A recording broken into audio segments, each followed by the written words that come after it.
FPK, Future-Proof Knowledge Podcast. Mind unlocked. With every episode we cast real talk, real tools, wisdom on the fly.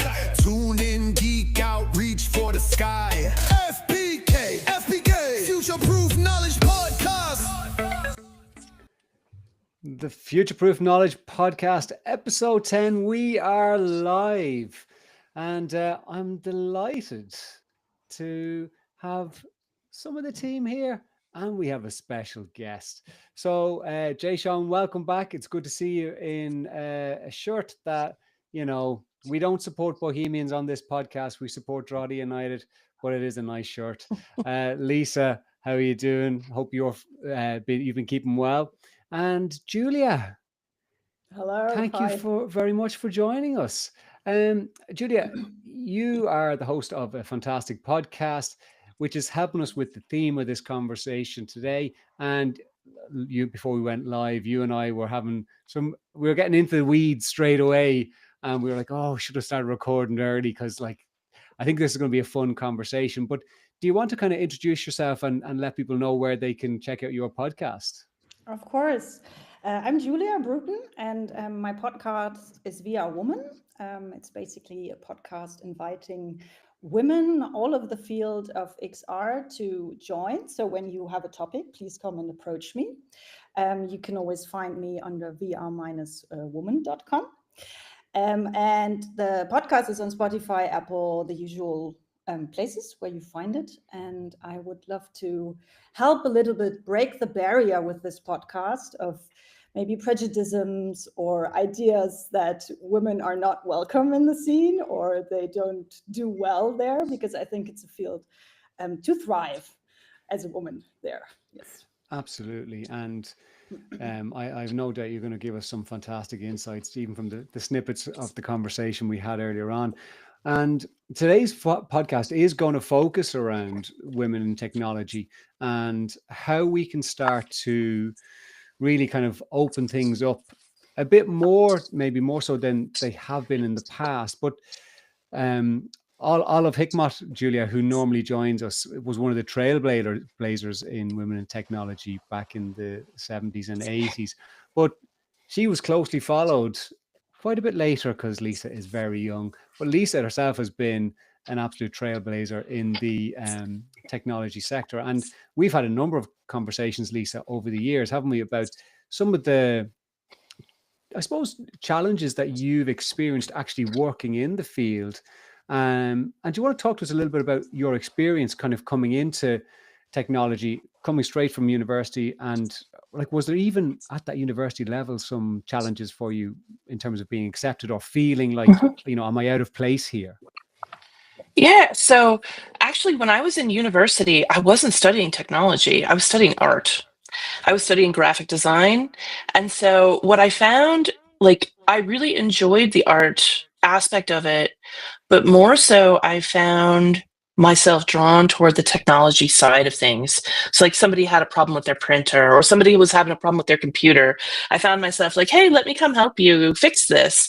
And so I had this kind of natural draw toward the technology side of what I was doing. And then I graduated, I went out into the world, and I figured out fairly quickly that while I loved art, doing art professionally wasn't necessarily for me. It just didn't feel like the right fit. And I ended up in a role, I worked in a call center for people who are on home arrest that have the ankle monitors. And there was so much technology around that. There was so much testing. And I found mentors. I was so young. I was 22. And I found mentors. I asked a lot of questions about technology and about software development and software testing, which is where I kind of found my way into the software development world.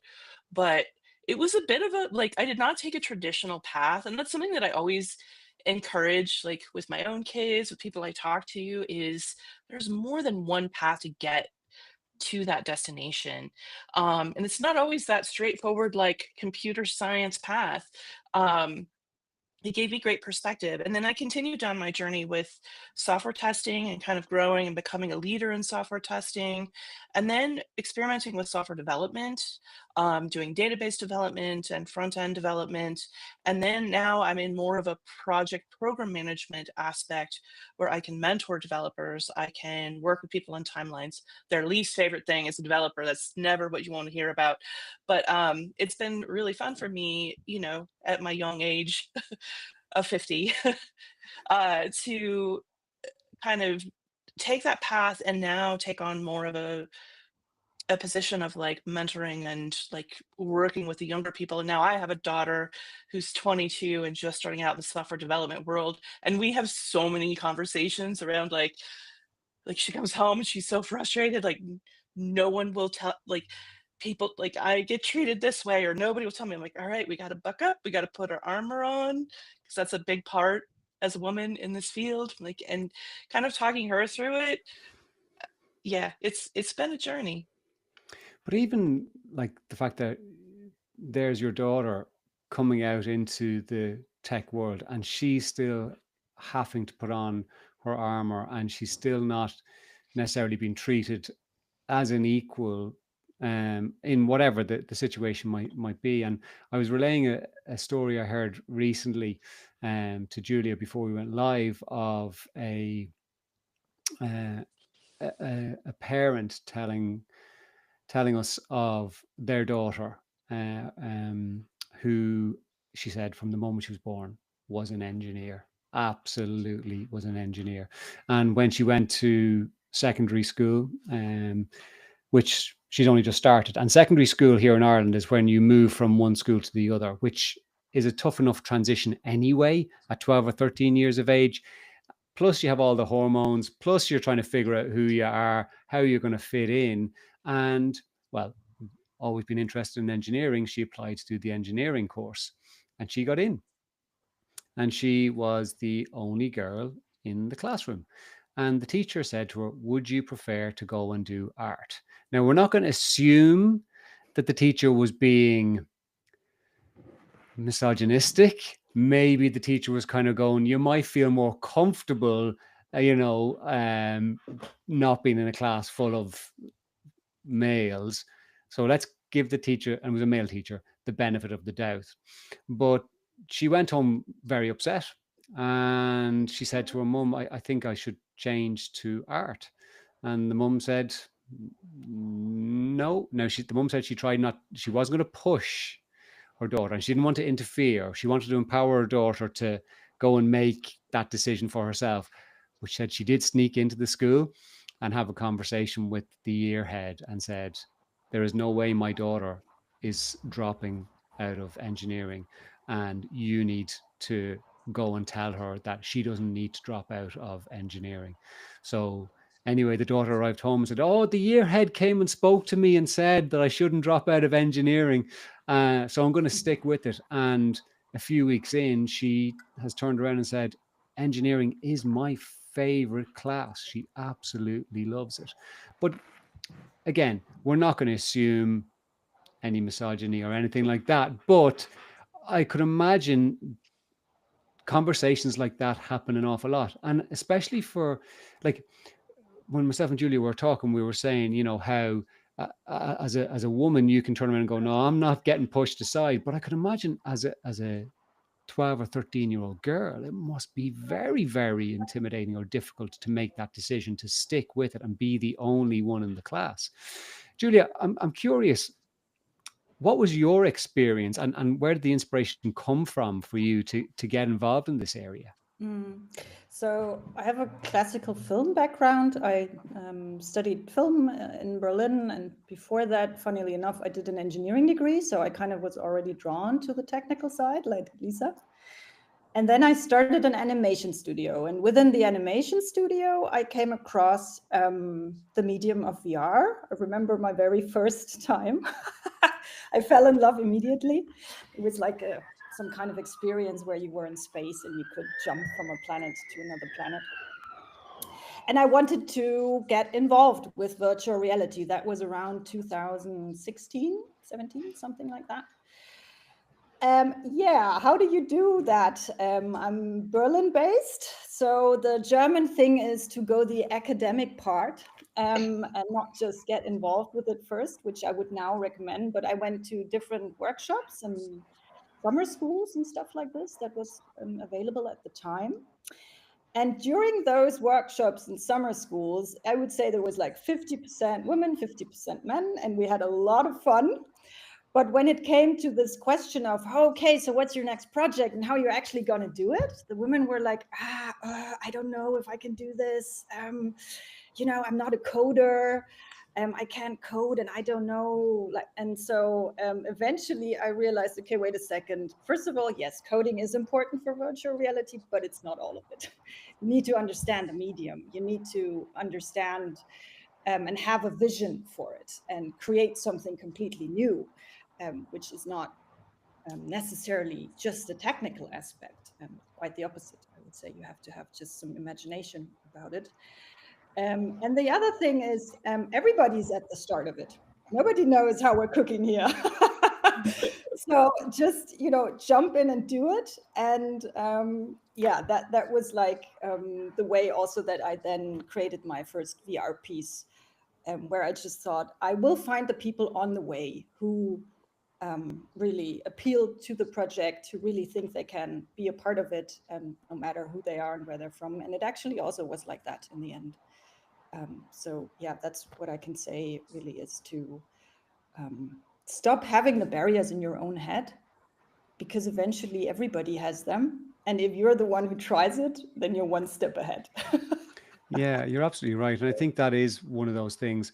Like ultimately, there can be external barriers, but the biggest barrier is the barrier in your head. Because there are many, many men, women, children who blaze a trail in particular areas where people will have told them, no, that's not going to work. Don't do that. That's not for you. But because they just felt a compulsion, or almost, right, well, I'm going to prove you wrong, that kind of thing, they go and do it, and they make success of it because of the determination that they have to do it, which I think is so important. But look, I suppose we get into a deeper societal discussion here around, from the moment we're born, we're told we're not good enough. And if we buy this thing over here, or if we own this thing over here, then we'll be happier. And we're sold this myth that happiness lies in external validation, external elements, things we own, that kind of thing. But in reality, if we've got this desire to explore, and I think, and it's one of the fundamentals with FBK University, it is around getting young people to understand that be creative, just play. And if it doesn't work out, that's fine. Like, and what does workout look like? Does it mean it has to become a multi-million euro enterprise? No, it doesn't. It might just be that you find something that you really enjoy, and that's okay too. And Jason, I'm going to come to you, because there's two elements I want to kind of pick your brain over. One, there is that thing of just doing, which is something you absolutely have done, and you're thriving at, in terms of throwing yourself into building FBK University and all the tools that we have. But your background includes working in Web3 communities, and specifically in women-led communities. What was it that drew you into working within the women-led communities that you worked with in previously? Well, at the height of the NFT phase, there was a lot of women projects coming out. What I mean by women projects, founders of projects. And what I noticed, my wife was very much into NFTs as well, and Web3. And what I noticed was there's a big boys club in Web3. It seemed like everybody wanted to follow the top men in cryptocurrency and Web3. And when women projects were coming out, they were getting overlooked, and they just weren't very supported. I felt like, and this is a difficult conversation to have, simply because the way different people take things. I felt like coming in, I would kind of bridge that gap, like say, hey, here's a man here in this project, promoting it, supporting these women from a support avenue.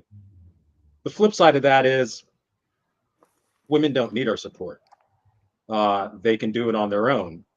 So it was a tricky way to navigate. Like, how do you interject yourself and lend a hand without saying they need the token man on the team?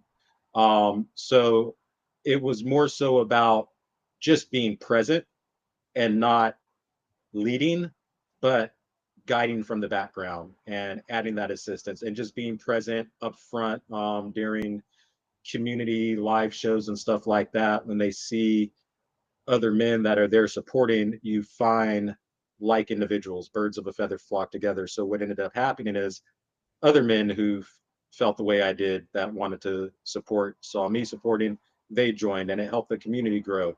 Um, Not the idea way to go about it or the idea outcome that it took that, but unfortunately, that's what it took to get the traction for those products and those projects. Now, in hindsight, and where we are today, I think Web3 has proven itself. If you look at a lot of the big names in Web3, there's a lot of women that are followed and actually lead the way. So I don't know if it was a help back then, if it was a hindrance. Um, Either way, it was a way for me to show support. And I don't know if I'm on topic or not, but that's what I got for you. Yeah, no, you are on topic, absolutely. And I think getting that balance is it presents challenges, where you're not, you really don't want to shoehorn yourself in, and at the same time you want to be able to be there as well, to be a part of the support, and that can be difficult as well for maybe some males to know, well, what do I do? How do I actually be supportive? Lisa, you wanted to jump in.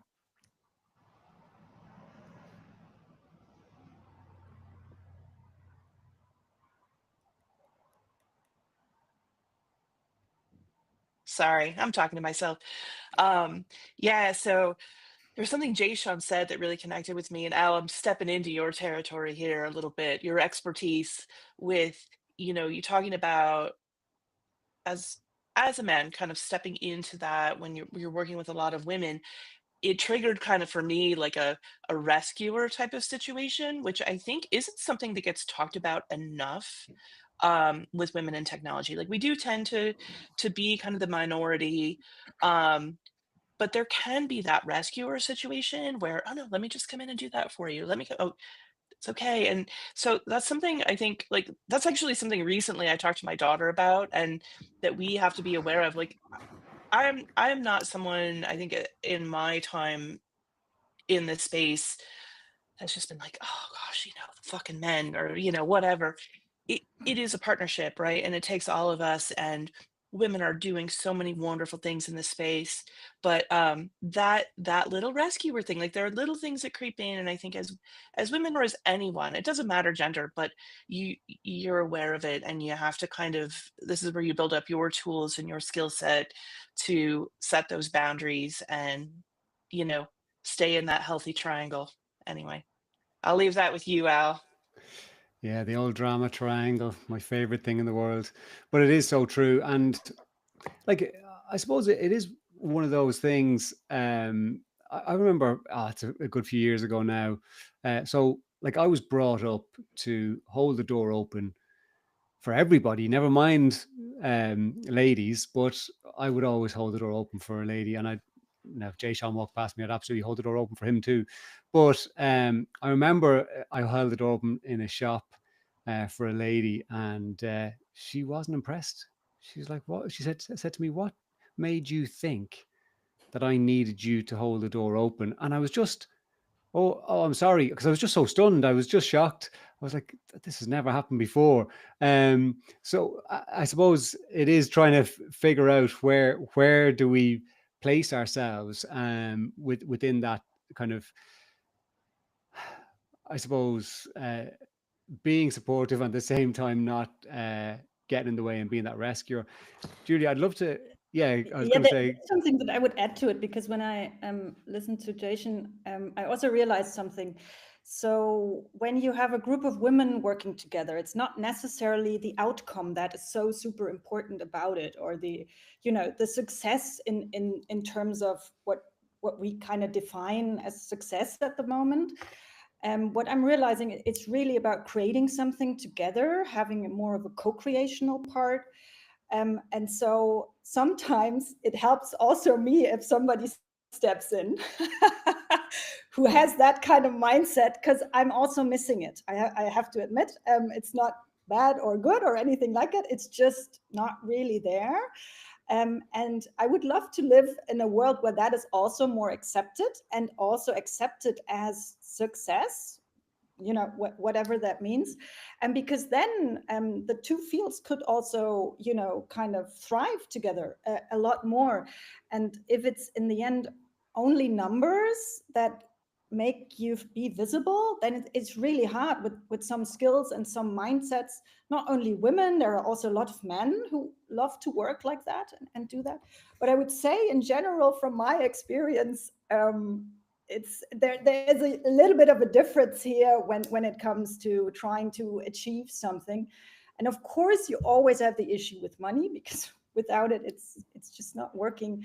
But the question is always, is it okay to have enough money to do what you're doing, or do you really need to excel with the money and the success situation? So that's also an interesting part I would like to throw into the conversation. And Julia, do you think that the money side of things is psychologically more challenging for women than men, looking for the money, or do you think that there would be different expectations on a female-led process as opposed to a male-led process, where maybe there's investors come in? Do you think that there would be more pressure? I think at the moment, so I had a conversation with the two female founders of an immersive museum in Amsterdam a while ago. And she said, Julia, you couldn't believe the situation we had when we're trying to find investors. It's like two women doing this technical museum thing. And everybody was like, well, where's the expertise? And they're like, what? It's right here in front of you. So eventually they found, the right people to invest. But she said it was a lot more work to kind of try and tell the people that they can do it. And so at the beginning, I think, I don't know, like 4 years ago at the beginning, of course, VR is around much longer, but let's say at the beginning of the third wave, funnily enough, that wasn't so much about who is the creator or the producer. It was, what kind of ideas do you have? How do you want to move forward? It's also funny when you look at projects from 17, 18, 19, 20, maybe at the film festivals, they're very much trial and error, still trying things out. And now it's kind of getting more in a certain direction. So at that time, and I'm talking funding money now, I'm not talking necessarily investors' money, because that's a little bit of a different situation, I'd say. But the funding money was very open to the field. Now it's changing again. But I'm trying to figure out why is that, because, for example, there are studies on film productions, and it is known that women can keep the money a lot better together for film productions than men. So in the end, they're not going over budget, whereas men statistically go over budget a lot more times. So I'm not really understanding that approach, but for some reason there is still some mindset out there that believes women don't know how to deal with money. But yeah, I wonder sometimes, is it like, if we assume that it is males in general who are the ones who hold the funds, essentially at the very top, and they make the decisions, and maybe they've gone a particular route where they were, ballsy, and they kind of, push the boundaries, and they did overspend, and look at them now. So they can back the male to do the exact same thing because it's, well, sure, look, it's how I came up. Whereas the caution and the, we'll say caution, some people would say kind of logic of the females who keep within the funding budgets, probably. And I did read a study recently about how many people believe a female president or prime minister or head of government would actually make a country more economically efficient. Having that more, I suppose, what's the word I'm looking for? Not cautious, but just thinking things through in a logical fashion. But yet we grow up in a society that portrays women as illogical and men as the logical ones, but actually in reality a lot of the time that isn't actually the case. So yeah, it's very interesting. Lisa, I want to come back to you. Was it something you thought about in terms of encouraging your daughter going into the field? Like, did you have concerns, or were you of a mindset of, would you not, is there something else you think of? Or were you very much, no, you can absolutely do this. If you want to do it, go and do it? It was such a discussion. This is such a good question. It was definitely a discussion because my daughter, in her last like year in high school, was kind of back and forth between psychology, which was something I was also very interested in at the time, and technology and studying like computer science. And when she came to me and she's like, "Listen, this is the university," and such a smart kid. Like she is, top of her class. She's worked so hard, and she's like, I've done all this thinking, and I really think I want to pursue computer science. And there was a little piece of me that was like, not because I didn't want her to do it, but we did have a lot of conversations around, I think, some of the challenges, some of the perceptions that you have to overcome. I do think sometimes as a woman in this space, and it depends on what aspect of the space you're in, like in software development, you kind of have to be really assertive and like you're not invited. You have to invite yourself. You have to put yourself into the conversation. You have to be, an advocate for yourself and the role that you play and really truly believe in what you're doing and who you are in that space. And honestly, holding on to that, like, I am equal. I deserve to be here, because there can be people who push back. And I think that exists in a lot of other roles as well. But in software development, it can be kind of intimidating. So we talked a little bit about that. And it was interesting to watch her go through university, to go through school. And she was in Montana, and she did encounter some classes where initially she was not treated as equal, where she was called on as like, "Oh, the pretty blonde in the back of the room with the iPhone. Let's get your perspective." And, and she came back to me and she's like, "Mom, I'm so irritated that I was treated this way." I'm like, "Well, how did you respond?" And she's like, "Well, I told them my hair color and this doesn't matter, and here's my answer." And she's like, "I knew the answer to the question." And it was hard for me as a very outspoken, sometimes not laid back person about this stuff, to not be like calling the school like, "She's 20 years old, she's got to learn how to advocate for herself, and I can't step in, but I can share my opinions and give her that sounding board." And she got through it, but she definitely had her challenges of like making herself equal. That's the only way I can describe it, is making herself equal, demonstrating that she's equal, and also not letting those scenarios, kind of like with the, maybe we're more inclined to trust a man with, financing, uh, as opposed to a woman. There are some bias out there. There's all kinds of bias out there. So also not taking that personally. This is not about you. This is about their perception. You show up, you have your knowledge, you demonstrate your knowledge, and you know what? If it doesn't go your way, put it in the back of the car and keep on driving, girl. Um, so, it's interesting, but yeah, initially I did feel a little bit of it like, oh, that is a like you're picking a tough route. I love it. But put your armor on a little bit. You're gonna have to put your armor on. Yeah. Yeah. Anyway. That's fascinating. And Jason, I suppose, you've mentioned that your wife was in the Web3 and NFT space. Like, being alongside of her, did you see any biases or challenges crop up for her along the way? And was it difficult for you to not jump in, or, kind of go, oh, I'm going to have your back? Like, what was that like for you? You don't know Alyssa then. I didn't. Yeah, I was going to say that I don't think Let me she tell you. needed it. So my experience with that is, I go grab a nice cold drink, I sit back, and I watch the show. Yeah, certain people take things certain ways. She's not one to take it sitting down.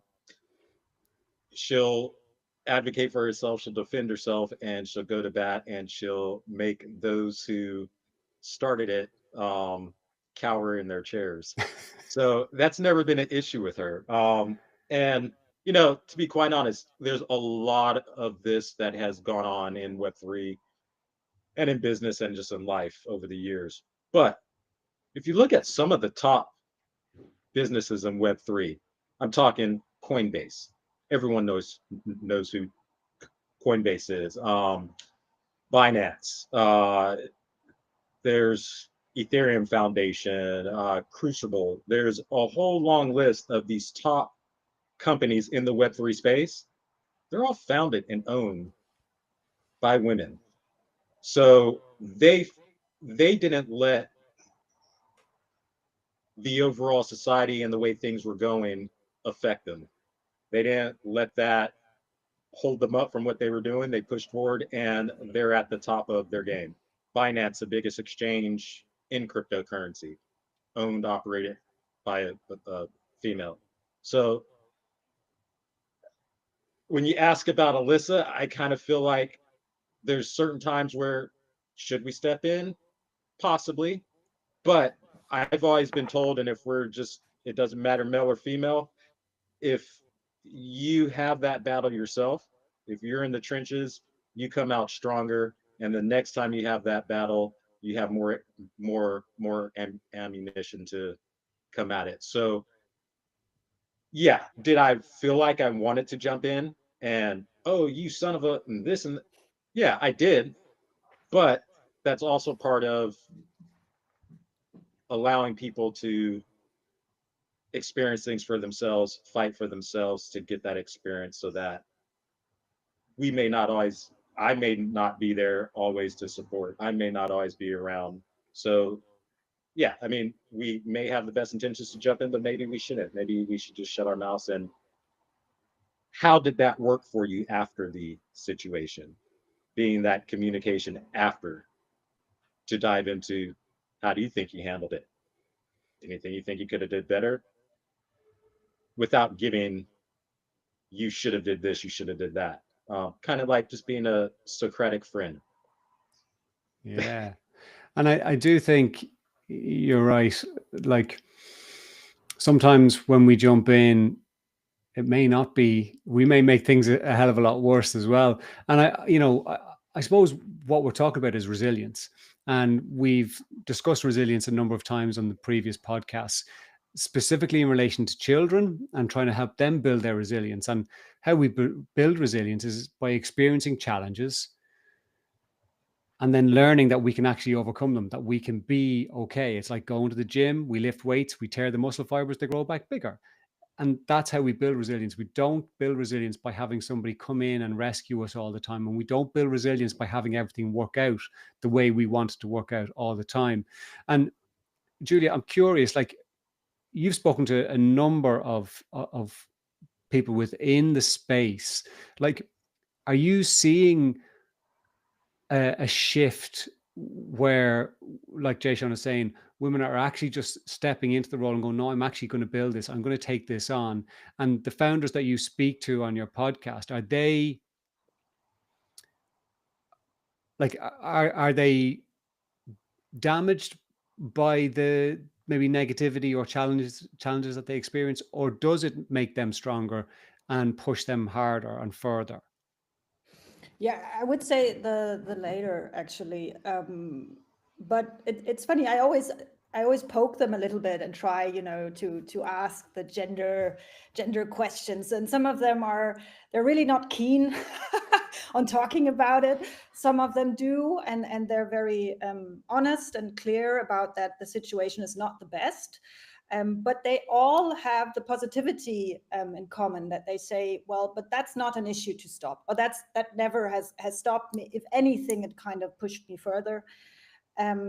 And I do believe, and this is also why I do VR Woman. It's a lot about being seen nowadays. When we think of the beginning of coding, there were a lot of women involved at that time. It wasn't like this wasn't the girls' game. You have to stay out. It was actually the opposite. And once it got really into a business model, and it really the money started flowing in, then the whole situation changed. And they have not been visible at the time, but now we have the technological possibilities to have the visibility to, for example, now the exchange that we're having on this, where VR Woman meets future-proof knowledge, and we're talking about it in a very open space. That's just fantastic, and that's what's helping any generation that's coming after us, and the one current that is on right now. And we just have to encourage everybody to speak up about it, and to not feel shame, or to not feel out of place. Like I have this absurd idea for a moment that VR could be a matriarchal medium. And it took me a while, to really speak about that in front of people who look at me like, who the heck is she talking about? Like, but just do it. And you get responses, and some of them might not always be positive, but even the negative ones help me with further developing this idea, because then I have, something to bounce off about. And it's just about, if you have ideas, if you want to do it, and go also to those places where you have support, and try and find them then, because that is very important. If you have a little success, if you have a little one person that says, that's a good idea, that's most of the time already enough for a woman to say, okay, wait a second, I got a supporter, whoever that is. I'll move forward. If that's your mom, or your teacher, or your best friend, or somebody on a podcast, that's perfect. Like, yeah. And I think that's why the likes of your podcast are really important, because they do provide an avenue for people to start to see, I'm not the only person. There is that visibility. There are other founders out there. There are other people who have experienced or are experiencing the same challenges that I've experienced, and maybe I can reach out to them. And what I've found being a founder with FPK has been how generous people are in supporting new founders, male or female, who are willing to give their time, give their advice, and kind of go, look, come on, we'll don't mind putting an arm around you and introducing you to people and helping you. And some of those people that have been so supportive of me have been females in the space. Like I'm a member of Immersive, which is the Irish immersive community. And now I don't know the numbers, so I'm totally making this up. But from the meetings that I go to, I would say it is definitely 50-50, if not 60-40 female to male in terms of membership. And seeing that the beauty that comes from having different perspectives, having different minds coming into the space, but everyone is still there for the same reason. Like there doesn't feel like there's a gender issue in those conversations, in those meetings. It is very much, how do we work as a collective within this space to lift the space, not just you as the female or you as the male founder.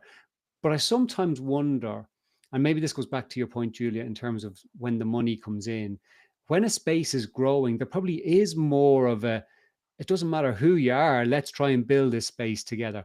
And then the money comes in and more people get involved and it becomes more, it moves more into the mainstream, I wonder if that's when we start to see divides starting to happen. I don't know. It's just something I've been kind of observing over the last little while in a number of different spaces, like even in, say, commentary on football, which is, you know, one of my favorite pastimes. But there's been more and more women coming and commentating, excuse me, on male matches, and the backlash is massive.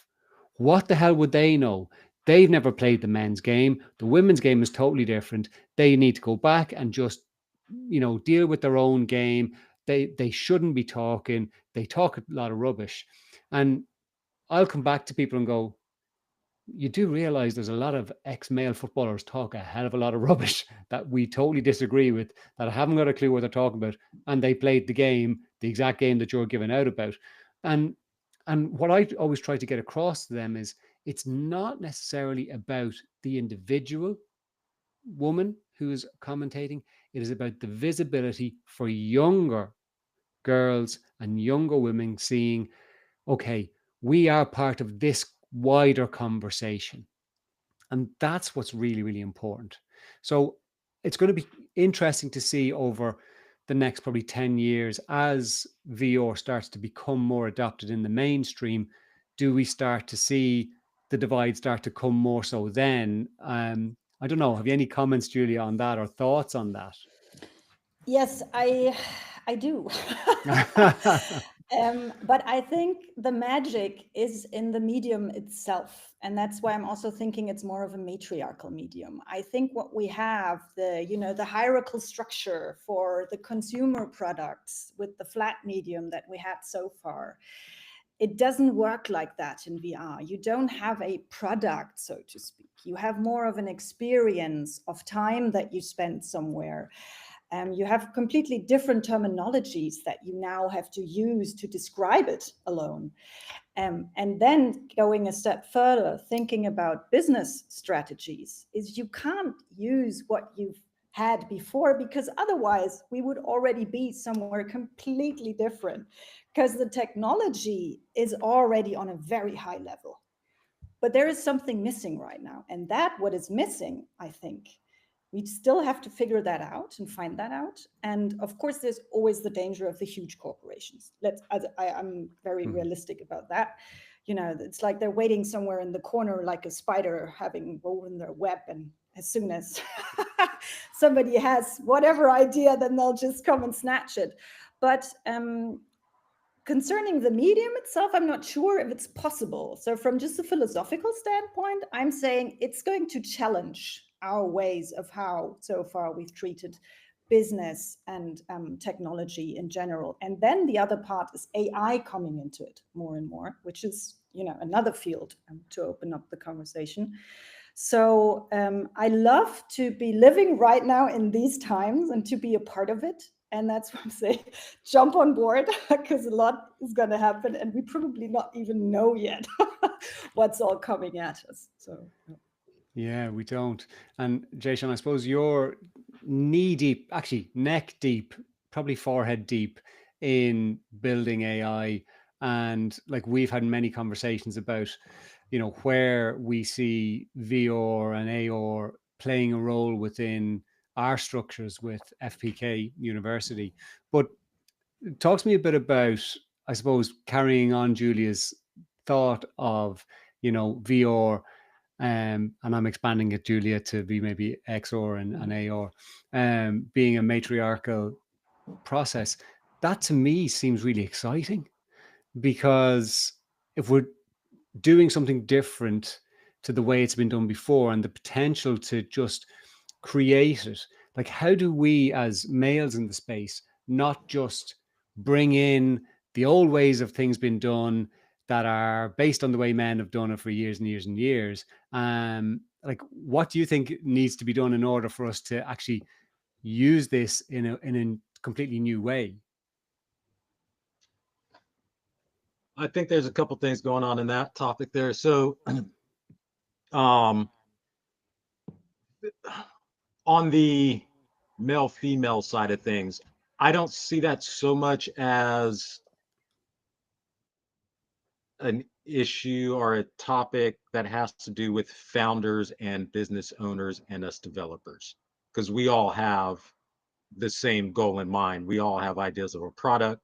We all have ideas of VR, AI, of what we want to do with it. So if I'm talking to anybody, the gender doesn't matter. It's the information they have that matters, because we're all builders and that's what we want to do. It's the consumer that is more focused on, oh, this is led by a woman, or this is led by a man, or this, that, whatever. So for builders, I think we're in the right spot. We're in the right place. We know that we need each other. We know that there's people smarter than us, race, gender, whatever it may be. We just need them to be part of our team and to bounce feedback off them. As far as with VR and AR and AI, I think it is a very pivotal moment in time. Going into just with what I'm developing, because it's such new technology and literally week to week things are changing. When I'm looking at AI models and I'm implementing on the site, I'll get an email the following week, and what I just did is not even relevant. There's a better process to do it. So with the rapid pace of development and the way things are changing, um, speaking of VR, I can implement VR into our system. It'll look great, but I can't tell you for sure what the outcome's going to be because it's new. We don't know. I mean, we can program it and try to make it do exactly what we think we want it to do, but we're learning the behaviors of these things. And I think I think we're going to be surprised with the outcomes. I think we're going to have a lot of poor outcomes, and then we're going to have some outcomes that are going to just change the way the world works. VR has already changed the way the world works. I think about doctors and the way doctors study, the amount of money that universities spent on cadavers and things of that nature to bring them into the schools, and paying for freezers and paying for everything that it takes to examine a cadaver and go through and study and practice. Now we have that in VR. We can do the same thing. It's a repeatable process. Um, is there money in setting up the VR and getting those systems done? Yeah, but that's more of a one-time cost. Cadavers are repeatable. They expire. You have to get rid of them and replace them with a new one. VR, you just hit reset and you're starting over, and 6,000 students can use that same model and just keep hitting reset, and it lives on forever. Um, so I don't really have a exact answer to your question, just more of a response that I'm excited and intrigued at to see where it's going to go.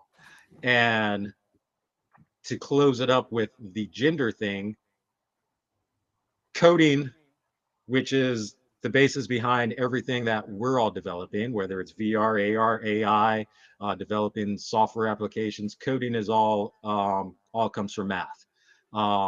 Math, if you think about the mathematicians that have gotten us to where we are, it was a woman who got us to space. Just happened to be a Black woman who got us to space. The best mathematician out there, Katherine Johnson. So we are only doing the things we're doing, and we're only at the stage of technology where we are today because of the input that women have had on technology, on mathematics, on coding.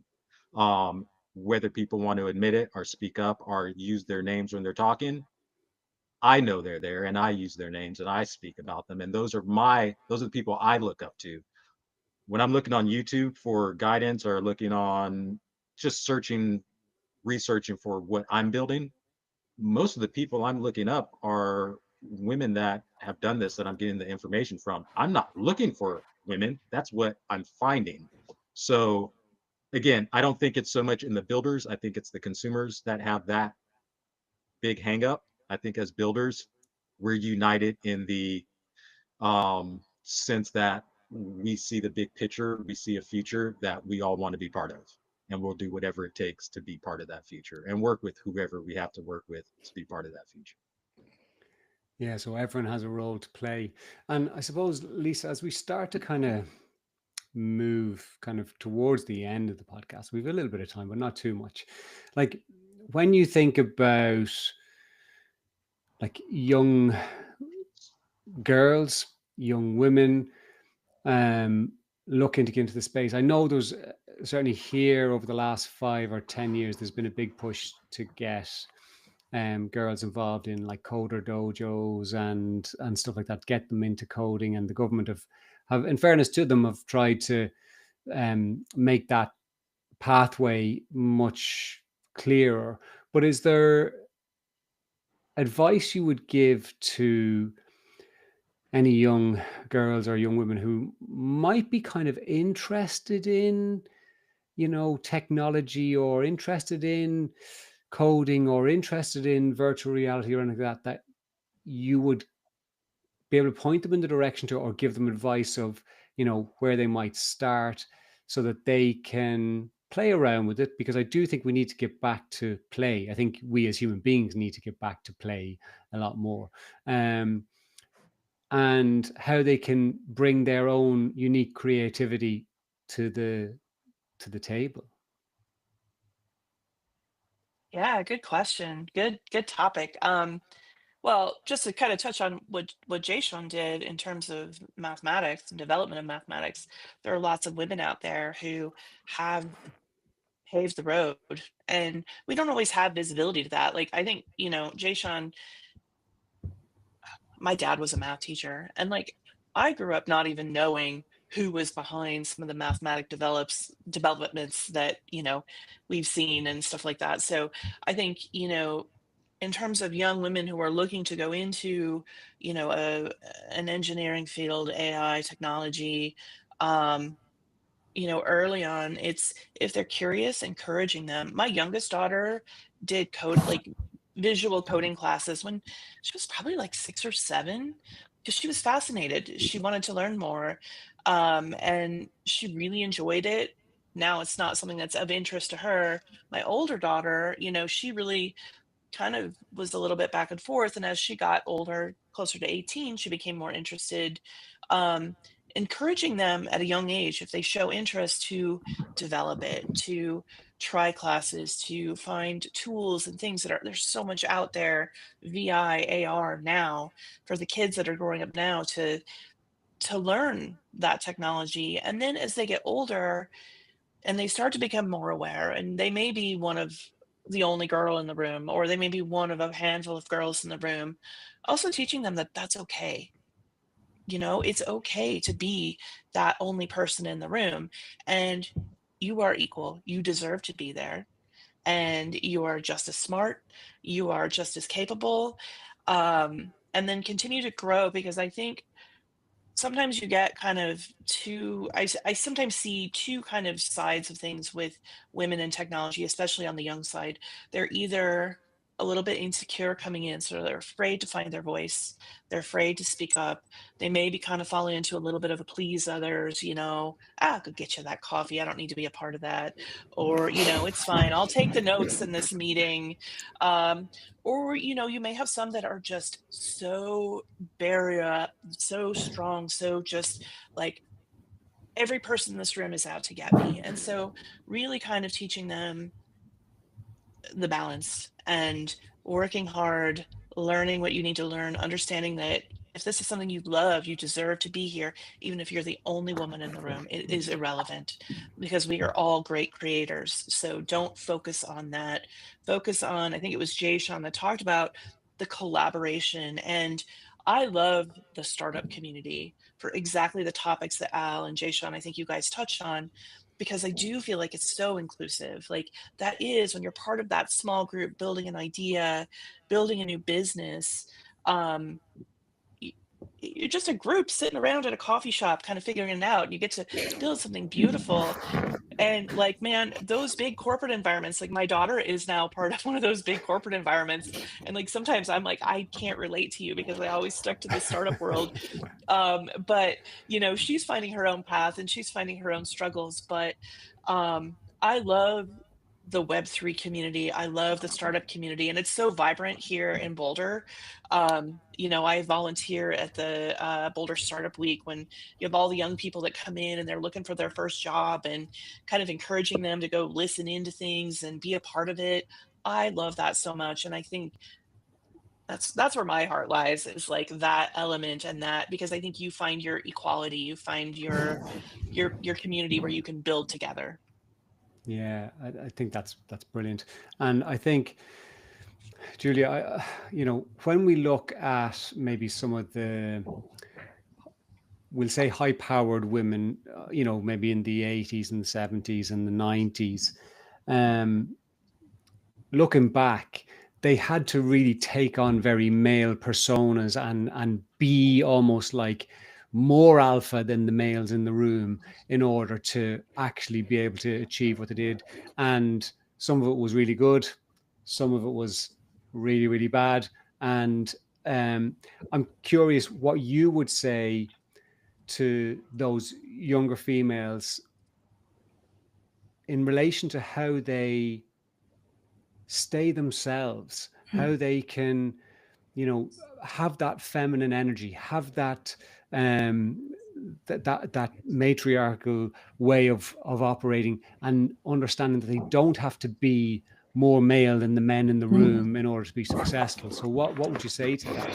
Yeah, it's funny because I was thinking the same when Lisa was talking, and it's wonderful that you're pointing a finger at that, because that is the one thing that is going to make you happy in the future if you stay true to yourself, if you keep your authenticity.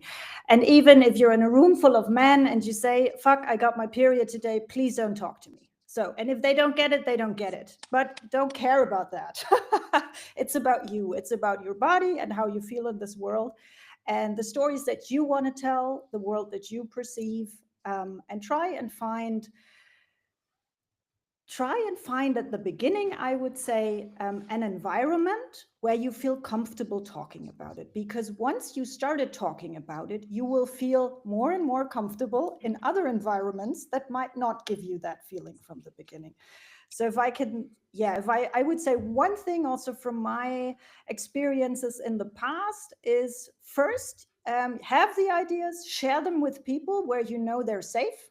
And once you've developed talking about them and talking about whatever you want to talk about, then move further and just move out there and be visible, really be visible. And don't be afraid of being a woman, because it's a good thing. And this can bring a lot to the medium. Yeah. Absolutely. Having grown up in an all-male household outside of my mum, to then living in an all-female house, I got very comfortable with talking about periods very quickly. That's very good. That's a skill. It is very good, yeah. Because you know, right with you. Yeah, in the places I've worked over the years, it's been predominantly females. So yeah, it's not a bad thing, you know, and it does give us all more of a sense of our vulnerability, and that's okay to be vulnerable and be yourself. Well, Jay Sean, have you any closing remarks before you head off, or are you done and dusted now at this stage? No, I guess my only closing remark would be just stay curious, and don't be afraid to put your best foot forward. Doesn't matter if you think you have all the answers or don't know the answers. Put forward what you got. If you got an idea, you want to create something, build it. Don't let anything stop you. If you're trying to find people to help you do this, help you do that, just do it. Just do it. No one's going to work as hard as you personally. And that's a lesson I'm finding out, that as much as you put in, you always want somebody just like yourself. And until we can clone ourselves, which I hope one of us figure that out here soon, we have to just trust in ourselves and trust in our ideas and push them to the limit, and be willing to accept help from anybody that's out there to give the help. I'm going to say this one last thing that I'm going to probably say every podcast show. What the space needs, what education needs, is not another answer, but a better question. And that's in relation to our AI study coach, the Socratic method.